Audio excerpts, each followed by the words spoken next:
তো এটা হচ্ছে গ্রামের প্রথম ভিডিও আজকে আমার শ্বশুরবাড়ির। আমি গ্রামে আসছি ক্রিসমাস করতে, ওনাদের সাথে আনন্দ করতে। তো আজকে হচ্ছে আমি আমি আসছি, গতকালকে আসছি। তো আজকে হচ্ছে 21 তারিখ। তো 21 তারিখে হচ্ছে আমি আমার হাজব্যান্ডের সব ফ্রেন্ডরা আর কি খাবে এখানে। তো খাওয়ার জন্য এখানে বিফ কিনে নিয়ে আসা হয়েছে।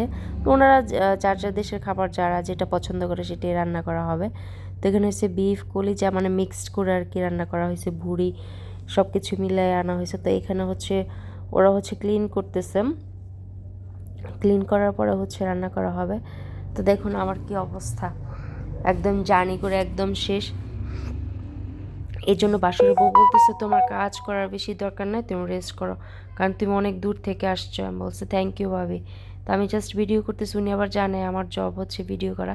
এখানে হচ্ছে বাসুরের ছেলে, তো বাসুরের ছেলে হচ্ছে মশলা ব্লেন্ড করতেছে, বাসুর বউ এনে দিছে যে মশলাগুলো দিবে ওই মাংস রান্না, ওটাকে বলা হচ্ছে পেঁপে স্যুপ। পেঁপে স্যুপ রান্না করবে। আর হচ্ছে এই বিভিন্ন ড্রিঙ্ক আজকে আপনাদের সাথে হাফ শেয়ার করতে পারবো, জানি না কালকে শেয়ার করতে মানে পরেরটুকু শেয়ার করতে পারবো কি না, আমি চেষ্টা করব। তো রান্নাটা শেয়ার করতে পারবো। তো এখন হচ্ছে ওনার হচ্ছে রান্না করার জন্য প্রিপারেশন করতেছে, সব মশলা এই হাতের যে প্রাচীনতম মেশিন ওইটা দিয়ে ব্লেন্ড করতেছে, এটা আমার শাশুড়ি ইউজ করে। এটা হচ্ছে ড্রাই ড্রাই ইয়ের জন্য, মানে ড্রাই মশলার জন্য,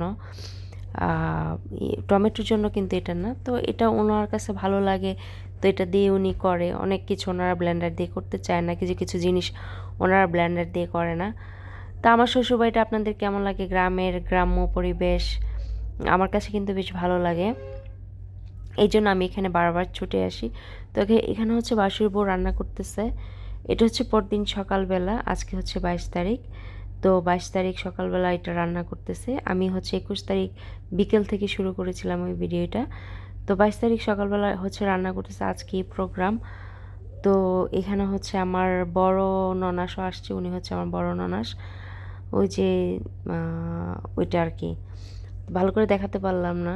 আর হচ্ছে এখানে আরও কে কে যেন, আমি তো ঠিক চিনতে পারতেছি না বা ভুলে গেছি। এই যে ওনাকে আমি চিনি না, পিছনের যেটা ওটাকে আমি চিনি না, যে রান্না করেছে উনি আমার 2 নম্বর বাসরের বউ। তো উনি লবণ চেক করতেছে আর বলতেছে সব পারফেক্ট।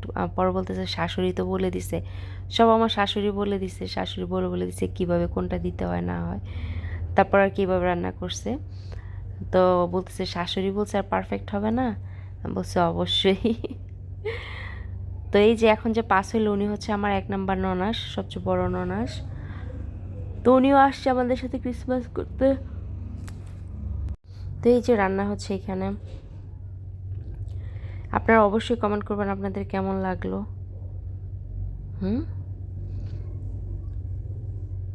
এখানে একটাতে তো রান্না হচ্ছে পেঁপে স্যুপ, আরটাতে কি হচ্ছে আমি জানি না, মনে হয় রাইস, ভুলে গেছি ভুলে গেছি। হ্যাঁ,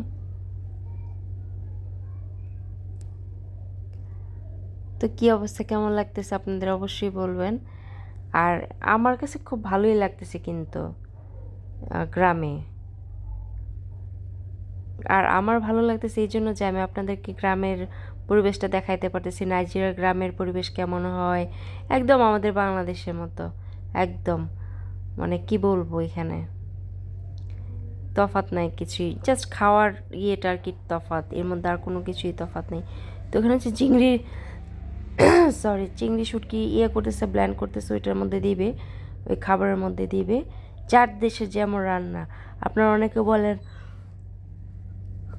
কি রান্না করে এইসব, এটা যার যার দেশে, আবার আমাদের দেশে খাবার দেখে ওনারাও বলবে কি রান্না করে এইসব, তাই না?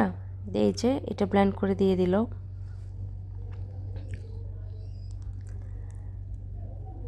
তো 12টার দিকে হচ্ছে মেহমানরা আসবে, এসে একটু মিটিং করবে, তারপর কথাবার্তা বলবে, তারপর খাওয়া দাওয়া করবে। ইতিমধ্যে হচ্ছে আমাদের রান্না অলমোস্ট শেষ, অলমোস্ট শেষ। এখানে হচ্ছে ভাবি মাংসটা ঢেলে দিচ্ছে, মাংসটা ঢেলে দিলে আমাদের রান্না হয়ে যাবে। বড় পাতিল দিয়ে রান্না করছে, যেন সবাই খেতে পারে, বাসায় যারা আছে, বাসায় আর মানুষ আসবে, ওরাও যেন খেতে পারে, ওইভাবেই রান্না করছে। এটা ওনাদের খুব পছন্দের একটা খাবার। হ্যাঁ, আমাদের যেমন গরু মাংস বুনা, তারপর হচ্ছে খিচুড়ি পছন্দের খাবার, ওনাদের হচ্ছে এটা অনেক পছন্দের খাবার। হুম। তো আমি জিজ্ঞেস করতেছি পারফেক্ট বড় বাসর বউ, বলছে একদম পারফেক্ট। আমার ভাসুরের বউরা সবাই অনেক ভালো, অনেক আদর করে। সবার সাথে আমার সুসম্পর্ক, সুন্দর সম্পর্ক বজায় রাখতে চেষ্টা করি।